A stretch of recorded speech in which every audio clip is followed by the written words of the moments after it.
আগের সরকার কী করেছে না করেছে সেটা অন্য জিনিস, সেটা আমার দরকার, আমরা এটা শেষ করার পক্ষে ডেফিনেটলি যত তাড়াতাড়ি সম্ভব, কারণ এটা আমাদেরকে মানে ইলেকট্রিসিটি করবে।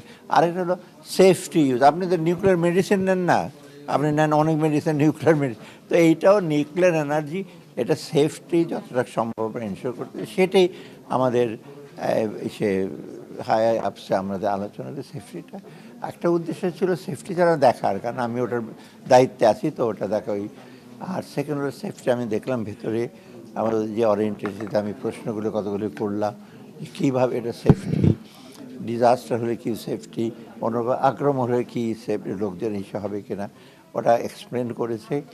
আর সেকেন্ড হলো আপনার যে পরিপাশের লোকজন সব এসে আছে কিনা, প্রত্যেকটা স্টেপে ইন্টারন্যাশনাল অ্যাটমিক এনার্জি কমিশন ওরা সার্টিফাই করে, নাহলে পারবে না। কারণ একটা এই নিউক্লিয়ার প্রজেক্ট ইন্টারন্যাশনাল চুক্তির আন্ডারে পড়ে, এটা বায়োলেটারাল চুক্তি না।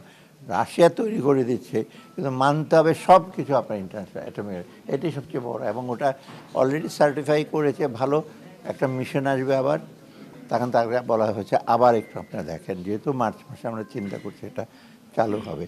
আর এটা যখন চালু হয়ে যাবে তখন কিন্তু সেফটি, যে নিউক্লিয়ার লোড করলে ওইটা সিল করা থাকবে, ছাড়া কেউ ঢুকতে পারে না। এটা ইসের মতো না আপনার বাড়িতে আপনার চাবি দিয়ে ঢুকে গেলেন, ওরা ছাড়া করতে পারবে না। আর লেট কিন্তু অন্য প্রজেক্টের তুলনায় খুব বেশি হয় না, এটা আপনি দেখেন। এটা মাত্র 5-6 বছর হচ্ছে, এরকম লাগে। আরও 2 বছর আমরা বলছি বাড়াবার জন্য, কিন্তু অন্য অন্য প্রজেক্ট তো আপনার 5 বছর 7 বছর 10 বছর হয়েছে, আমি নাই বললাম কোনটা কত বছর লেগেছে অন্য অন্য প্রজেক্ট। তবে লেটটা কিছু হয়ে যায়, এটা খুব বিরাট কিছু না। জীবনের সাথে চলে hi-fi, all time healthy life. নিশ্চিন্তে খান স্বাস্থ্যকর অল টাইম পান, অল টাইম হেলদি লাইফ।